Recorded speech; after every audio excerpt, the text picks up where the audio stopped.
আসসালামু আলাইকুম প্রিয় ভিউয়ার্স, আরও একটি নতুন ভিডিও নিয়ে আপনাদের সামনে হাজির হলাম। আজকের ভিডিওটি হচ্ছে ওয়্যারলেস মাইক্রোফোন। বর্তমানে ওই ওয়্যারলেস মাইক্রোফোনগুলো অনেক জনপ্রিয়, কারণ এই মাইক্রোফোন দিয়ে অনেকে ব্লগ এবং কন্টেন্ট তৈরি করে। এটির সাউন্ড এবং ভয়েস কোয়ালিটি অনেক ভালো। আপডেট মডেলে সবাই খুঁজতেছে যে ভালো কোয়ালিটি একটি মাইক্রোফোন।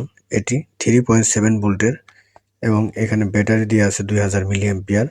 এটি ওয়ার্কিং টাইম 11 ঘন্টা। নয়েজ রিডাকশন, ভলিউম, সাউন্ড এবং ভলিউম অনেক ভালো। আমি অনেকগুলো মাইক্রোফোন চেক করে এই মাইক্রোফোনটি সাজেস্ট করি, কারণ যাদের বাজেট 1000 থেকে 1500 টাকার ভিতরে তাদের জন্য হতে পারে এটি পারফেক্ট একটি চয়েস। 1500 টাকা এই মাইক্রোফোনটি আমরা এখন হোম ডেলিভারি দিচ্ছি। সারা দেশে ক্যাশ অন হোম ডেলিভারি দেওয়া হয় এবং আমাদের শপের ঠিকানা বারুইপাড়া, কালিয়াকৈর, গাজীপুর, রানা ইলেকট্রনিক্স বা স্ক্রিনে দেওয়া নাম্বারে যোগাযোগ করে আপনারা চাইলে এই মাইক্রোফোনটি ক্রয় করতে পারেন।